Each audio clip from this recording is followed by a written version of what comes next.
सब आदमी, जो भी बच्चे, क्या लड़कियां, क्या लड़के, क्या बुजुर्ग, क्या माइयाँ, सब गाय के साथ गले मिलके अपनी फोटो खिंचाएं और वो फेसबुक में डालें।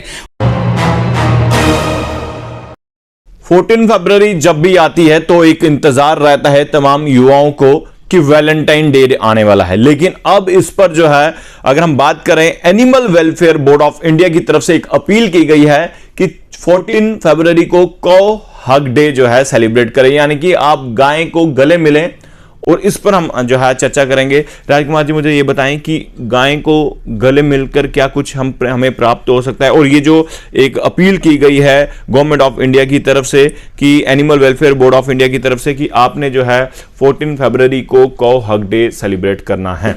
देखिए, ये छोटी बात नहीं है, बहुत बड़ी बात है, बहुत ही बड़ी बात है जो गवर्नमेंट ऑफ इंडिया ने ये कहा है। और गवर्नमेंट ऑफ इंडिया को किसने कहा है?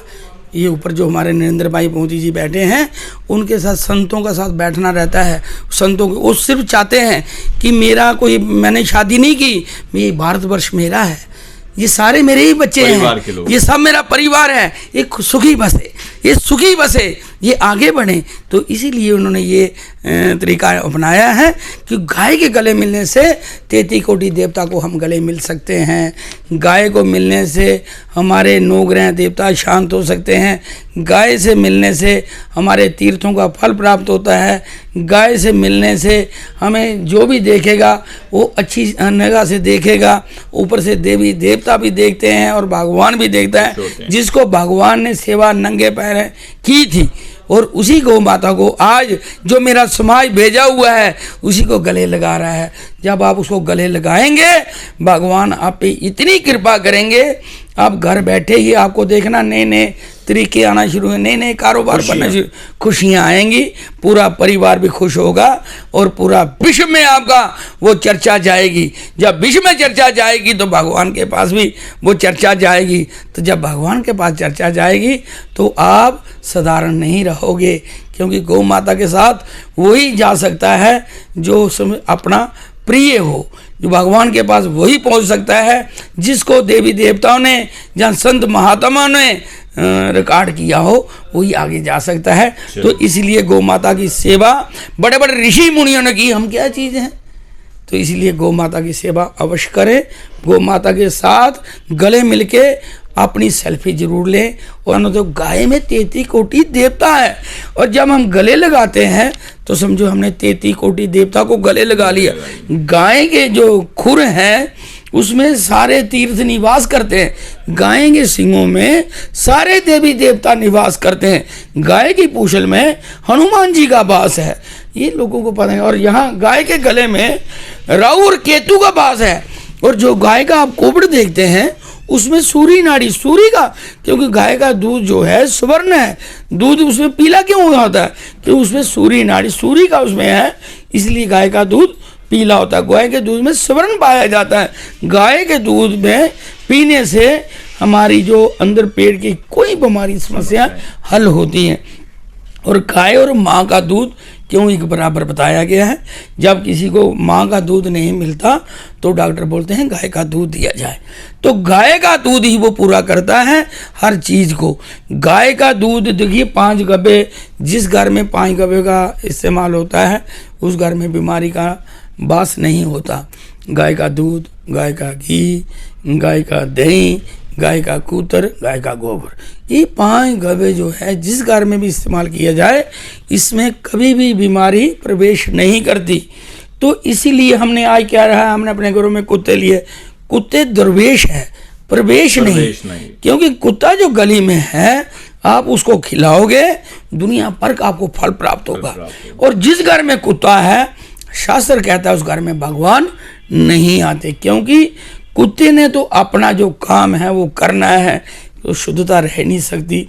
तो इसलिए वहाँ भगवान का वास नहीं होता। हाँ, जो आप फल लेना चाहते हो, जो घर के बाहर कुत्ता है, आप रोज उसको डालो, आपको देखो राहु केतु 9 ग्रह देवता भी शांत हो जाएंगे, और आपको वही जो आप पे ग्रह लगे हैं वही आपको फल देना शुरू कर देंगे। और हमें ये चीज़ें, हम लाखों रुपए का कुत्ता ले आते हैं और 10,000 15,000 रुपये महीने का उसका खर्चा शुरू है। बिल्कुल। कभी हमने बूढ़े माँ बाप को बाहर सैर करने नहीं ले जाएंगे, और कुत्ते के लिए हमें बाहर जाना पड़ता है, सर्दी हो, गर्मी हो, बारिश हो, धूप हो, उसे हमें बाहर लेना जाता है। हम जो कुत्ते को बाहर ले जा रहे हैं वही अपने माँ बाप को, आओ पिताजी हमारे साथ बाहर तक, इतना आशीर्वाद मिलेगा। उसका आशीर्वाद तो मिलना है, परमात्मा प्रसन्न होता है। पहला गुरु कौन है? हमारे माता पिता। फिर उसके बाद दूसरा हम गुरु बनाते हैं, फिर भगवान प्रसन्न होते हैं। जब हमारे माता पिता प्रसन्न नहीं है तो गुरु कोई भी प्रसन्न नहीं हो सकता। तो इसीलिए हमें गाय अगर घर नहीं रख सकते हैं तो गाय गौशाला में है, गौशाला में जाइए। आप घर से बाहर निकलते हो तो गायें रास्ते में मिलती हैं। जो गायें रास्ते में फिर रही हैं, आप उनको कुछ ना कुछ दें तो वो आपको इतना आशीर्वाद देंगी जो हद से ज़्यादा है।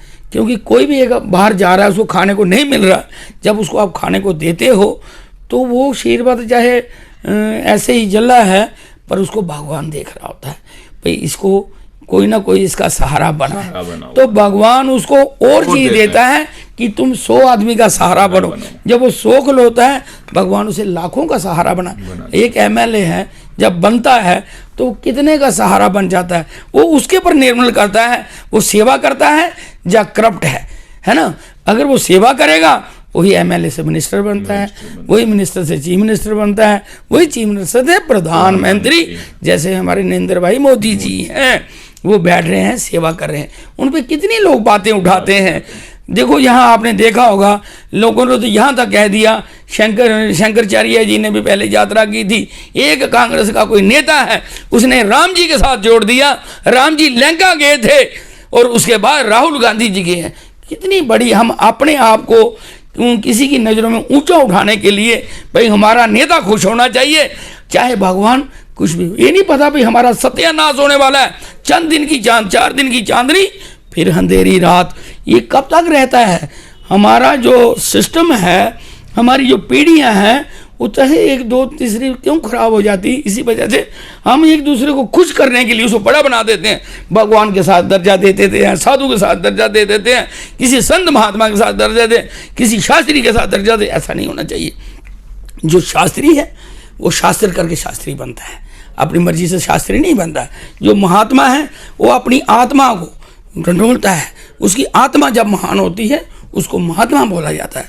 जो हमारे बड़े बड़े ऋषि मुनि हैं, ऋषि जो तपस्या करते हैं, जंगलों में जाकर कभी घास मिली वो खा लिया, पत्ता खा लिया, पानी पी लिया, जो वो खा रहे हैं उससे वो अपनी ईर्ष्या को मारते हैं। जैसे महाराणा प्रताप से उन्होंने घास की रोटी बना के खाई। उन्होंने बोला था अगर मैं घास की रोटी खा के देश को बचा सकता हूँ, क्या आप गाय को घास खिला के नहीं बचा सकते हो? हमें ये इन पे चलना चाहिए। हमारा वो काम होना चाहिए जो देश हित में हो, अपने लिए नहीं। अपने लिए तो कुत्ता भी जगह बनाता है, पोषण मारता है, दूसरों नहीं बैठता था, वो उसमें अपने को ही मिलता है। जब हम दूसरे के लिए करेंगे उससे भगवान प्रसन्न होता है, उसके पूरा समाज प्रसन्न होता है। जब पूरा समाज प्रसन्न, एक दूसरे में जागृति आती है, जब जागृति आती है वही तो सलाब होता है।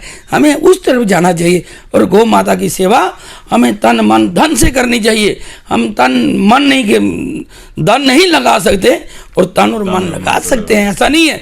जैसे कहीं हम कोई होम, ओल्ड होम है, चिल्ड्रन होम है, वहाँ हम जाके किसी को देते हैं, हमारा मन प्रसन्न होता है। तो इसीलिए जो बाहर जानवर फिर रहे हैं, जो गौ माता हमारी रोड में फिर रही है, जैसे गौ माता हमारा तीर्थ है, चलता फिरता तीर्थ है।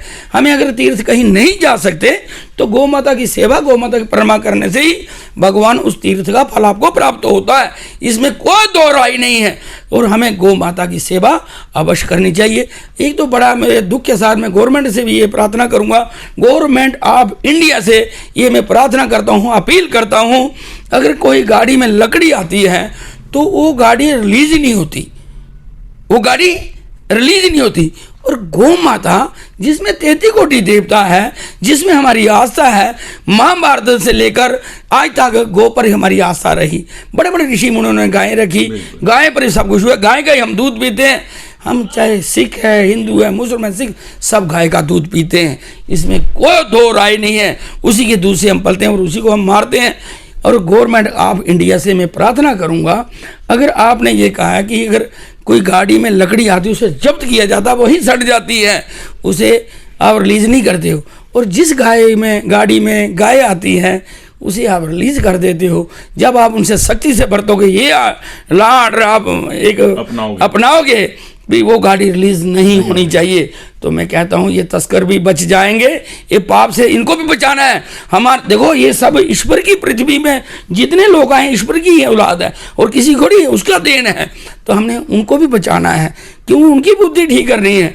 जब आप जिस गाड़ी को आप जब्त कर लोगे वो रिलीज ही नहीं होगी, तो कोई दोबारा ऐसा काम करेगा नहीं। उससे फसाद भी बच जाएंगे, हम लोगों पाप से भी बचेंगे, और हम सत रास्ते पे चलेंगे। तो मेरे सबसे आगे ये अपील है, गौ माता उस दिन 14 तारीख गौ माता को बढ़ चढ़ के गौ माता को घास खिलाएं, गौ माता की सेवा करें, गौ माता के साथ गले मिलके आप सेल्फी लें, दुनिया को बताएं। जो आगे बेस्ट आएगा उसे भगवान, जैसे आज नरेंद्र भाई मोदी को प्रधानमंत्री का ओहदा दिया है, आपको जन्म जन्म राज्यों का ओहदा मिलेगा। तो सब आदमी, जो भी बच्चे, क्या लड़कियां, क्या लड़के, क्या बुजुर्ग, क्या माइयाँ, सब गाय के साथ गले मिलके अपनी फोटो खिंचाएं और वो फेसबुक में डालें। और आप जब फेसबुक में डालोगे सारी दुनिया देखेगी, और जब दुनिया देखेगी उस सबका आशीर्वाद भगवान का भी आपको मिलेगा। इससे आपका नाम होगा, आपका यश बढ़ेगा, आपके पितर स्वर्ग में, गोलोधाम में, बैकुंठ धाम में, सकेत धाम में आपको वहां से आशीर्वाद भेजेंगे। आप बढ़ते बढ़ते बढ़ते जाओ। चलिए, शुक्रिया।